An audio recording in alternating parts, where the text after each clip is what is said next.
boa noite, queridos e queridas.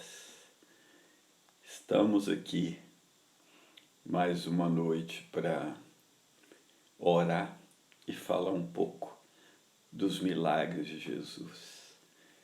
Então, sejam muito bem-vindos em nome do Senhor Jesus. Que Ele abra o nosso entendimento, que nos dê sabedoria e graça para poder pisar nesse terreno santo, que é a palavra dele. Como está escrito que o homem não pode nada que do céu não seja dado, então eu peço que do céu seja dada a unção para falar nessa noite sobre um milagre extraordinário que Jesus fez, que foi andar sobre as águas. Talvez dentro daqueles milagres incríveis, esse foi um deles, né? Jesus andou sobre as águas por algum motivo, e vamos ver quais são. Eu quero pegar o texto de Mateus capítulo 14, a partir do versículo 22. E logo ordenou Jesus que os seus discípulos entrassem no barco e fossem adiante para o outro lado enquanto despedia a multidão. Essa é a mesma multidão que Jesus tinha multiplicado os pães, que falamos ontem. Além de multiplicar os pães, ele ainda fica despedindo da multidão, que mostra o cuidado e o carinho dele para com a multidão. E despedido da multidão, subiu ao monte para orar à parte, e chegada já à tarde, estava ali só. Outra coisa que me desafia muito é a vida de oração de Jesus. Depois de pregar o dia inteiro, despedir a multidão, ele ainda foi para o monte orar à parte, sozinho. E estava ali orando. E ele tinha mandado os discípulos, que tomassem o barco e fossem para o outro lado do mar. Provavelmente eles iam para Cafarnaum. E o barco já estava no meio do mar quando ele foi açoitado pelas ondas, porque o vento era contrário. Mas à quarta vigília da noite, dirigiu-se Jesus para ele andando por cima do mar. O outro evangelista, Marcos, ele diz que Jesus viu os discípulos, lá do monte. Ele tinha uma visão maior do mar, ele viu que eles estavam em dificuldade. Pega isso que depois vamos falar um pouquinho sobre isso. Quarta vigília da noite, entre 3 e 6 da manhã. Então, quanto àquele lusco-fusco, amanhecendo, Jesus viu o perigo que os meninos discípulos estavam correndo e veio andando por cima do mar. E os discípulos, vendo andando sobre o mar, assustaram, dizendo: é um fantasma. Qualquer um de nós se assustaria, Você está no meio do mar, aquela neblina da noite, a onda batendo, de repente vê alguém andando sobre as águas. É uma loucura. Eles ficaram apavorados, e eles gritaram com medo, disso. Jesus, porém, lhes falou logo dizendo: tende bom ânimo, sou eu, não temais. Tende bom ânimo, sou eu, não temais. Vou voltar nesse ponto também.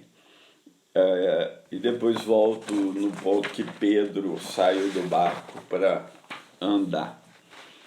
Foi uma coisa absolutamente fantástica, Aqueles homens estavam acostumados com o mar, mas eles nunca tinham visto nada parecido, Jesus lá no monte em oração, eu fico imaginando que ele tinha combinado com o Pai, porque em João 5,19 ele diz que não fazia nada sem ver o Pai fazer. Então, acho que os dois tinham combinado lá.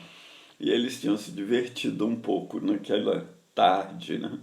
Aquela tarde, começo da noite, né? E quando Jesus vem andando e se aproxima do barco, ele está perto porque ele fala, tem de bom ânimo, sou eu, não tem mais. Fica claro que ele estava chegando perto.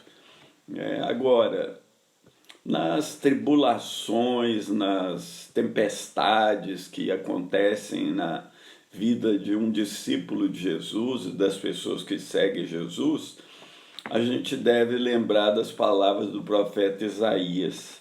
Mas agora sim diz o Senhor que te criou, Jacó, e que te formou, ó Israel. Não temas, porque eu te remi.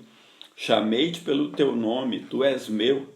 Quando passares pelas águas, estarei contigo, e quando pelos rios, eles não te submergirão. Quando passares pelo fogo, não te queimarás, nem a chama arderá em ti, porque eu sou o Senhor teu Deus, o Santo de Israel, o teu Salvador. Então, a gente deve aprender a descansar no Senhor.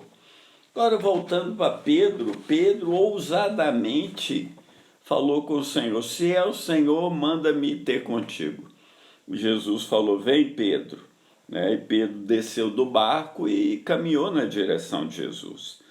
Mas Pedro, ele tirou os olhos de Jesus e viu as ondas e teve medo e começou a afundar. E ele pediu socorro, e Jesus foi e o socorreu, o levantou. E Jesus disse uma coisa que é tremenda. Ele falou, homem de pequena fé, por que duvidaste? Acho que qualquer um de nós, não podemos julgar Pedro pelo pequenez da fé dele, de ter duvidado naquele momento, né? Mas eu estava pensando sobre isso, eu tive um entendimento a esse respeito. O que o Senhor queria de Pedro era que ele completasse a carreira, né? Que ele chegasse até o Senhor. Porque Deus deseja que a gente complete a carreira, porque como a gente termina é o que conta. Não adianta você começar a vida cristã bem e terminar mal, e se desviar, ou cair no pecado, ou apostatar. A gente tem que perseverar. Crente verdadeiro, quem segue a Cristo, persevera até o fim, não desiste no meio. Então parece até que Jesus foi um pouco duro com Pedro, homem de pequena fé, mas olha, os 11 lá ficaram no barco, talvez dizendo, não, Pedro, esse Pedro não é possível. Que é isso, Pedro? Vai não, você vai afundar. Criticando Pedro, mas ele arriscou, ele era ousado, mas Jesus o socorreu e o levantou. E aí eles disseram, maravilhados. Quando ele chegou no barco, teve outro milagre, é que o vento acalmou e cessou. E eles falaram, verdadeiramente tu és o Filho de Deus. Quais as lições que a gente pode tirar aqui dessa madrugada? Primeiro, Jesus quis se revelar aos seus discípulos como Filho de Deus, como Deus em carne, que tinha poder sobre os eventos da natureza. Antes ele já tinha acalmado uma tempestade, agora ele anda no meio da tempestade e acalma o mar. Quando ele chegou perto do barco, ele disse, tem de bom ânimo, sou eu.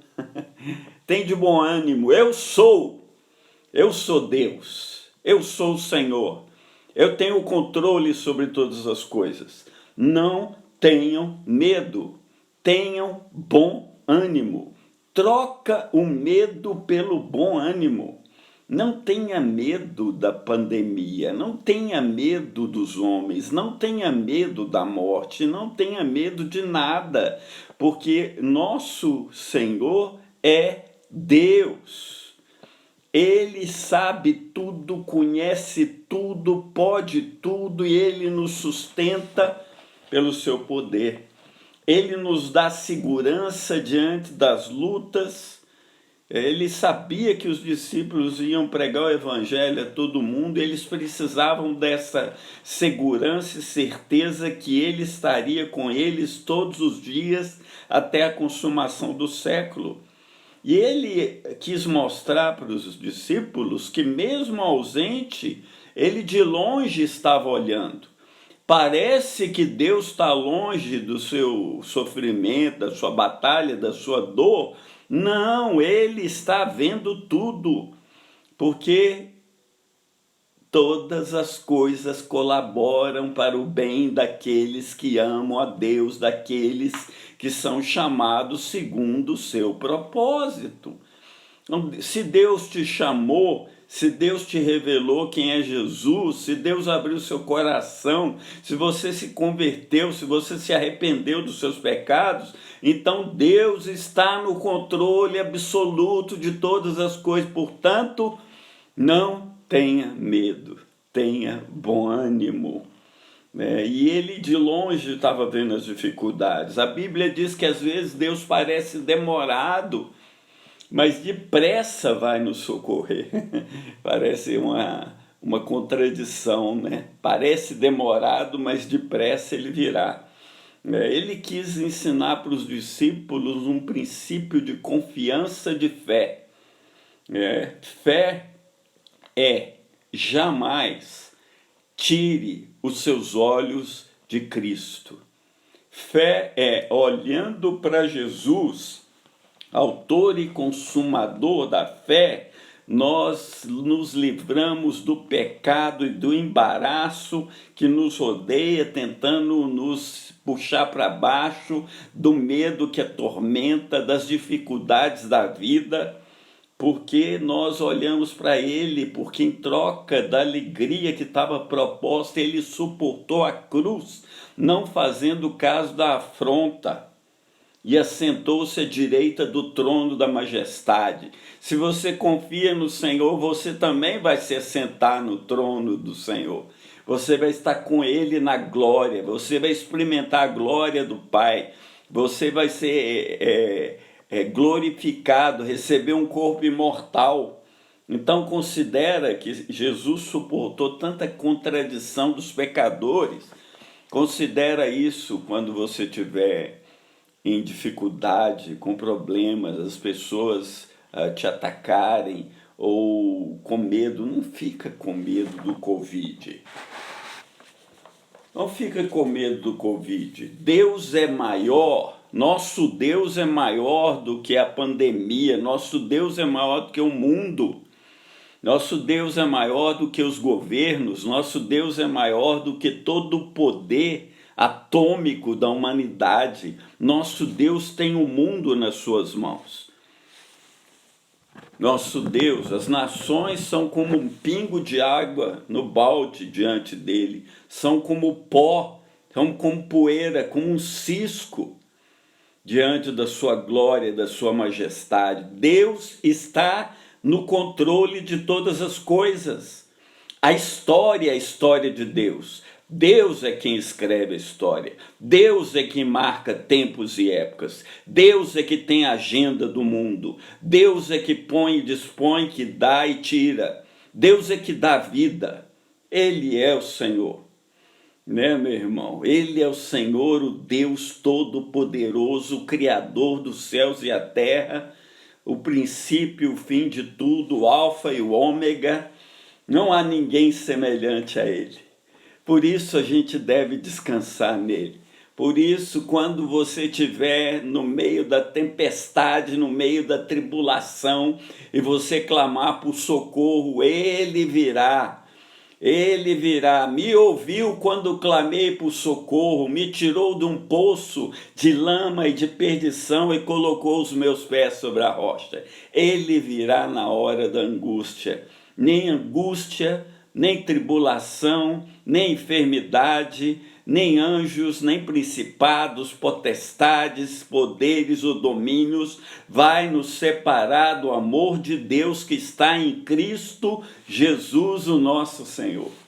Aleluia! Ele é nosso Senhor, Ele é nosso Deus, Ele reina para todo sempre. Ele reinará por toda a eternidade, em nome de Jesus. Então, queridos, vamos terminar orando, né? Eu pedi, né? Eu estou pedindo, pelo amor de Deus, rogando, como Paulo falou em Romanos 12, sabe que Paulo fala?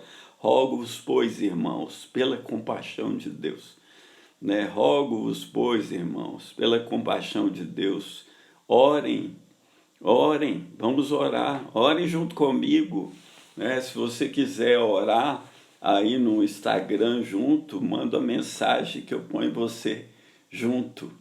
O Facebook caiu e voltou agora. Eu não entendo esses sistemas aqui que estão meio complexos, né? Mas nós vamos orar em nome de Jesus.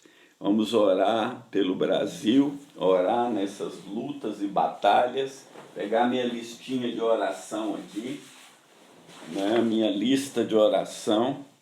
Dona Neiva ainda está sofrendo de dores nos pés, não consegue botar os pés no chão. Nós oramos para que Deus passe a sua mão poderosa sobre os pés dela, para que elas tenham pés como as costas nos lugares altos. E Deus passe aquele bálsamo, aquele unguento de Gileade que cura e sara toda ferida em nome de Jesus.